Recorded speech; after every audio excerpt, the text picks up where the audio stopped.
But what do you think what went wrong with their mentality? Because लग तो रहा था कि 250-200 हो जाएंगे, but then spinners dominated all over. देखिए, ऑस्ट्रेलिया का जो मिडिल ऑर्डर है वो काफ़ी वनरेबल है। पाकिस्तान की जो बायलैटरल सीरीज़ थी ऑस्ट्रेलिया के साथ, वहाँ पे भी हमने उनके बैटिंग कोलैप्स देखे and it has continued. Mitchell Marsh तो आज अंदर आए, उन्होंने तो वहाँ भी कोई मैच नहीं खेला।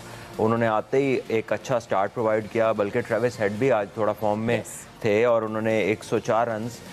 The problem lied where 69 balls, last 11.3 overs में ऑस्ट्रेलिया ने सिर्फ 77 रन किए 69 बॉल्स में, और विकेटें गंवाई हैं कितनी, सारी की सारी। तो 10 विकेटें 69 बॉल्स में उनकी गिरी हैं और उन्होंने 77 रन किए हैं। 2 आउट होते हैं ऊपर वाले, उसके बाद अगले 2 फौरन आउट होते हैं, फिर एक पार्टनरशिप लगती है, लेकिन वो कहीं भी ये कोशिश नहीं करते कि कंसोलिडेट करके 200 तक जाया जाए, क्योंकि उनके पास तकरीब थोड़ा सा आगे बढ़ाकर आप सीधे वीडियो के मेन भाग पर पहुंच सकते हैं। प्लीज चैनल को सब्सक्राइब करिएगा। इस चैनल पर ओवर बढ़ते जा रहे हैं, रन्स करना मुश्किल होता जा रहा है। स्पिनर्स जब अंदर आते हैं गेम के, तो फिर उस तरह से रन्स फ्लो नहीं करते जो पावर प्ले में या नए बॉल के ऊपर जिस तरह हिटिंग हो रही है। तो Australia have refused to adjust, make an adjustment and they have paid the price. और सलमान भाई, एक और रैकेट आज कायम हुआ है। एक चीज ऐड करूंगा, वो ये है कि जो श्रीलंका की ये रिमार्केबल विक्ट्री है, उसमें एक चीज जो है, पथिराना अपने पहले ओवर में इंजर्ड हुए और उसके बाद इस पिच के ऊपर जो 3 स्पिनर खिलाए, जहां पे गेंद ना टर्न हो रहा था, ना गेंद जो है ग्रिप कर रहा था, बल्ले पे बड़ा अच्छा आ रहा था, वहां पे 3 स्पिनर्स ने टिक्शाना, विलालगे और ये जो हेमंथा है, कोई एक्सपीरियंस नहीं है इतना ज़्यादा इंटरनेशनल क्रिकेट का। वर्ल्ड कप में उन्होंने हसरंगा को रिप्लेस किया और देखिए कि किस विल के साथ और किस कॉन्फिडेंस के साथ बॉल कर रहे थे। और उस वक्त उन्होंने डिसमिसल दिया जहां पे लग रहा था कि ऑस्ट्रेलिया जो है वो ले दे जाएगा। मिच मार्श को जब उन्होंने आउट किया, उसके बाद चीज़ें टर्न अराउंड होनी शुरू हुई। सो आई थिंक जो मैं पॉइंट हाईलाइट करने की कोशिश कर रहा हूँ कि श्रीलंका के स्पिनर्स ने एक फ्लैट ट्रैक के ऊपर इतनी ज़बरदस्त बॉलिंग की एज अपोज टू जो कल हमने देखा। अच्छा, also Salman, I want to add, जैसे हमने जिक्र किया कि कहानी जो है वो बदलती है जब हिमांता आते हैं और 9 ओवर के बाद वो पहली विकेट हासिल करते हैं। If we talk about Pakistan, हमारे अगर हम पहुंच भी जाए 9 ओवर तक, तो हम तो बिल्कुल प्रेशर में आ जाते हैं, हम तो निकल नहीं पाते। बट आज श्रीलंका ने दिखाया कि you know we are here and that too after 9 overs. देखिए, श्रीलंका ने एक बार नहीं 2 बार कहानी बदली है। दूसरी बार जब चमीरा ने अपना सेकंड स्पेल शुरू किया, वहाँ पे उसने जो इंग्लिश की विकेट लिया, जॉश इंग्लिश, वो वहाँ पे सेट खेल रहे थे, वो डेंजरस प्लेयर है, और उसको उन्होंने बाउंसर पे अराउंड द विकेट आके एंगल क्रिएट किया शॉर्ट बॉल का कि ऑफ स्टंप की बाहर जो जा रहा है। और ऑस्ट्रेलियंस जो है कंपल्सिव पुलर्स होते हैं, क्योंकि इनको आदत होती है पिछले गेंद पे रन्स करने की। वो लेट हुए हैं बॉल के ऊपर, क्लियरली बीटन बाय पेस, वो कैच होते हैं। उसके बाद मार्कस स्टर्निस को आउट करते हैं, वो भी एक डेंजरस प्लेयर है। तो चमीरा की ये जो 2 विकेट्स हैं ना, ये 2 विकेटों ने असल में इस टोटल को वहीं पे रोका। Yes, this is the actual you know that point where Australia was restricted to 181 and then from there onwards जो एक कैच मैक्सवेल का आउटस्टैंडिंग कैच हुआ पॉइंट पे, इजी छोड़ के वो कैच। हाँ, और वो जब आप रिवर्स स्वीप मारते हैं ना, तो फील्डर को कोई इतना आसान नहीं होता बॉल को चेक करना। रिवर्स स्वीप के ऐसी शॉट है जो बहुत कम लगती है, लेकिन जिस तरह उसने वो कैच किया है, उस कैच से लगा कि ये डे श्रीलंका को बिलोंग करता है। ठीक है, उसके बाद वो बाकी विकेटें भी गिरी। फिर पतुम निसांका इनके एक ऐसे प्लेयर हैं, अभी बैटिंग पे बात शुरू नहीं हुई, लेकिन वो जब 10 से 12 ओवर अंदर रहेगा, श्रीलंका उस मैच में फेवरेट होगा। जिस मैच में ये लड़का 12 से 15 ओवर अंदर रहेगा, he will create an impact, hard to turn over for the opposition. He is an outstanding cricketer और उसके पास सभी शॉट्स हैं, और जिस दिन उसकी लगती हैं, डजंट मैटर के बॉलर कौन है, फिर वो उसकी लगती ही जाती है।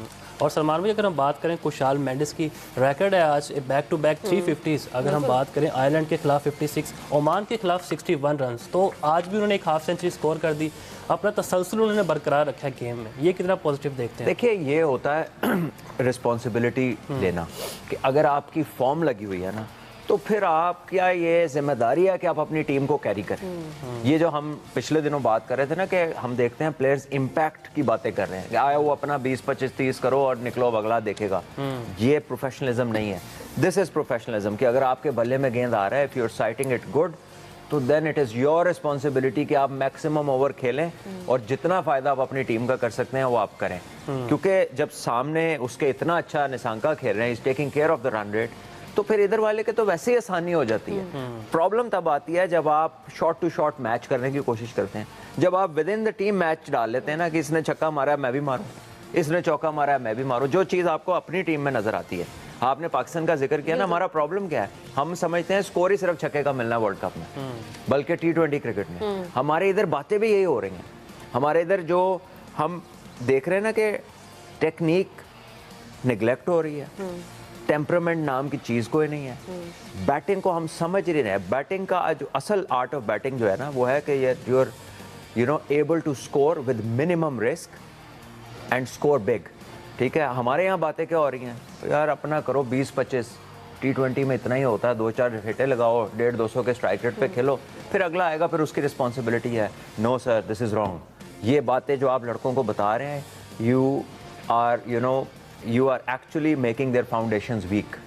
ठीक है, और आप ना मेंटली प्लेयर को स्ट्रॉन्ग कर रहे हैं, ना आप उसको सही इन्फॉर्मेशन प्रोवाइड कर रहे हैं, और आप उसको उस चीज़ पे ले जा रहे हैं जहाँ से उसे लॉन्गर रन में उसके करियर में उसको बहुत नुकसान आता होंगे। और जैसे उस्मान खान बहुत अच्छा खेल रहे थे लेकिन एक बेतुकी सी शॉट के लिए आउट हो गए, निशांका ने आज पूरी जिम्मेदारी जैसे आपने बात की निभाई है, तो ये क्यों हम लैग करते हैं टेक्निकली जब इतना प्रेशर है, टीम डिपेंड कर रही है आप पे, वहाँ जाके हमें क्या हो जाता है? ये आमिर भाई इसका बहुत अच्छा जवाब देंगे। ये डायरेक्टर अकेडमीज रहे हैं, टेक्निक मेरे साथ काम आमिर भाई ने किया है। जब मैं क्रिकेट में बड़ा हो रहा था, अपनी एज ग्रुप से गुजर के आया हूँ मैं, तो before I played for Pakistan the last batting lessons that I took before playing for Pakistan was Aamir भाई, तो वो इसका जवाब दें। क्वेश्चन क्या था? क्वेश्चन ये था जब उस्मान खान बहुत अच्छा खेल रहे थे, एक बेतुकी सी शॉट खेली लेकिन अनफॉर्चुनेटली वो यार बेतुकी नहीं कह सकते। हाँ। देखो वहां पे आपको रन्स चाहिए थे, वो ट्राई कर रहा था, उसके ट्राई करने में आप इसके ऊपर क्वेश्चन मार्क ना लगाएं, क्योंकि वो सिचुएशन इतनी एडवर्स हो चुकी थी। वहां पे आपको 2 बड़े ओवर चाहिए थे मैच में वापस आने के लिए, वो ट्राई कर रहा था। हाँ ठीक है, उसने he picked a wrong bowler, ये आप कह सकते हैं कि अगर उन्होंने मारनी थी तो किसी और बॉलर को पिक कर लेते। उस वक्त जो है अगर थोड़ी सी वो पार्टनरशिप को थोड़ा सा और आगे ले जाते, चीज़ें शायद आप थोड़ा सा क्लोज आ जाते। लेकिन जिस तरह की पिच थी, आई थिंक कि आप पहले एक्चुअली बॉलिंग में भी पावर प्ले में आप बहुत पीछे रह गए, और उसके बाद बैटिंग जब आप करने आए तो पावर प्ले में आप बिल्कुल मैच हार गए। बेसिकली इसने पूछा यह था कि टेक्निकली पाकिस्तानी बैटर्स उतने वेल इक्विप्ड क्यों नहीं है इन सिचुएशंस। उसका सलमान ने बड़ा अच्छा जवाब दे दिया। बात यह है कि कल्चर क्रिएट करने की बात है ना।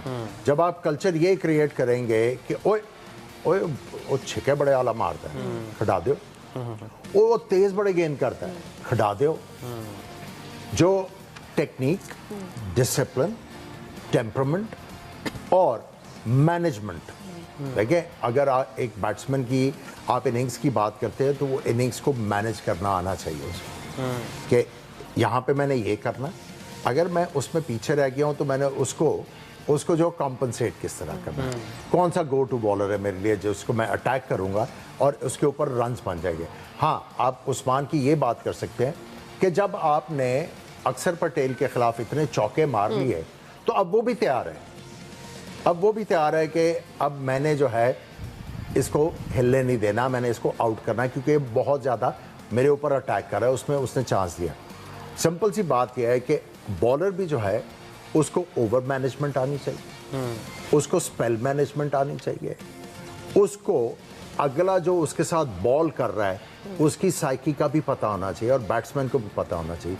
जब तक ये वाला कल्चर आप जो क्रिएट नहीं करेंगे, ये इसी तरह काम चलता रहेगा और इसी तरह जो है हम और आप बैठ के ये रोते रहेंगे। ये खाली बैटिंग का मसला नहीं है। पाकिस्तान इस वर्ल्ड कप की वो टीम है जिसके नए बॉल स्विंग ही नहीं होता फास्ट बॉलर का। इंडिया के हर बॉलर का गेंद स्विंग होता है। कल पांड्या ने पूरे 2 ओवर आउट स्विंग किया है, बुमराह ने जिस बॉल पे साइम को आउट किया बिल्कुल लेट इन स्विंग हुआ, ठीक है। इनफैक्ट वो तो उसको पता चल गया था कि ये कोई और शॉट के चक्कर में मैं इसको आगे बॉल कर लूँ, क्योंकि उसके पहले और उसके बाद उसने आगे गेंद नहीं किया दोबारा, ठीक है। सो उसने बिल्कुल एक चीज़ को भांपा और उसके मुताबिक उसने बॉल किया। हमारे भरमार है बॉलिंग कोचेस की, ठीक है, कोई टांगे सीधी करा रहा है, कोई बाजू, कोई ऐसे, कोई बायोमैकेनिक के लेक्चर हो रहे हैं, कोई 100 चीज़ें हो रही हैं। स्ट्रेटजी किधर है, डिलीवरी किधर है? सारी गुफ्तगू जो है रनअप से लेके अंपायर तक हो रही है। जो असल एक्शन है, जहाँ से रिजल्ट आना है, उसका माहिर कौन है? उस पर कौन बात कर रहा है? गेंद सीम प्रेजेंट कैसे करनी है, सीम मारनी कैसे, बॉल को स्विंग कैसे, अर्शदीप का कैसे दोनों तरफ इतना इतना स्विंग होता है। ये तो फास्ट बॉलिंग तो has always been Pakistan forte.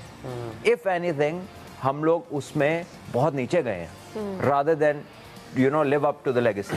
देखिए आपका 90s में 3-4 फास्ट बॉलर्स ग्रूम हुए, अर्ली 90s में, लेट 80s और अर्ली 90s में। उसके बाद आपके पास long list of fast bowlers की आई है, पोटेंशियली दे वर देयर, हर चीज़ उनमें मौजूद थी, टैलेंट, पोटेंशियल, डिसिप्लिन भी था। लेकिन जो आपको with the passage of time improvement चाहिए वो उनको हेल्प नहीं मिली। आप देखें who was the last fast bowler for Pakistan to pick up 200 wickets in test match cricket? वही वसीम वकार है। बिल्कुल, उनके आगे फिर कोई बॉलर ग्रूम ही नहीं हो सका। So this is a dilemma. और बैटिंग में भी आपका यही है कि we haven't been able to create superstars. कि आप जब आप टिकट खरीदते हो, अभी देखें ना, सिर्फ बाबर आजम है ना आपके यहाँ, उसके अलावा किसी से पूछें कि किसको जाके वो टिकट खरीद के मैच देखने जाते हैं। और बाबर ने भी इसलिए नाम बनाया, he was a consistent performer. लेकिन अभी ऑफ लेट आके उनसे नहीं हो रहा, वो अलग बात है। But we haven't created that culture के जहाँ जो टैलेंट को नर्चर करे, और जब आप किसी को यू नो डीप एंड में फेंके तो वो आपको रिस्पॉन्ड करे बड़े बड़े मैच जितवा के। तो आमिर, आपने बात की लेट 80s की, 90s की बात की, कल्चर के बारे में बात हो रही है, इंफ्रास्ट्रक्चर के बारे में बात हो रही है, तो तब्दीली है कहाँ गलती हुई है हमसे, हमारे सिस्टम में? देखिए हमारे सिस्टम में एक तो ये है कि हमने अपने स्ट्रक्चर को बहुत ज़्यादा टिंकर किया, और उसके बाद जो पाकिस्तान क्रिकेट में ना जोंके चिमटी हुई, जोंके जो क्रिकेट का खून चूसे जा रही है, but they are not offering anything for the improvement of the game.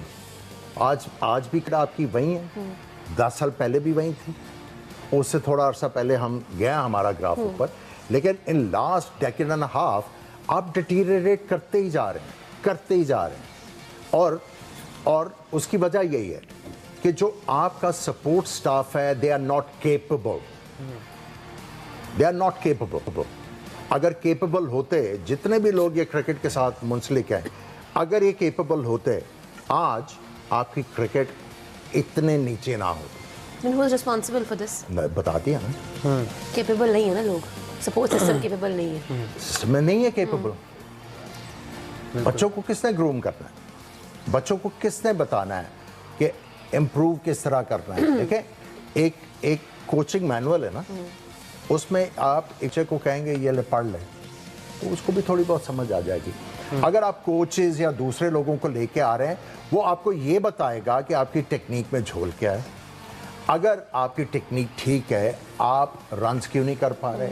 अगर आप बॉलर अच्छे हैं, आपका एक्शन बहुत अच्छा है, आप आउट क्यों नहीं कर पा रहे? अगर शाहीन शाह अफरीदी की पेस थोड़ी सी नीचे आ रही थी, किसी ने बताया, उनकी स्विंग भी ख़त्म हो गई है। आप देखें आपके ये नसीम शाह और कितने फास्ट बॉलर्स आए हैं। अब आपने पहले 3-4 दोस्तों ये वीडियो यहाँ पर होता है खत्म। प्लीज चैनल को सब्सक्राइब करिएगा और अपने सुझाव दीजिएगा कि हम अपनी वीडियो में क्या सुधार कर सकें। जय हिंद।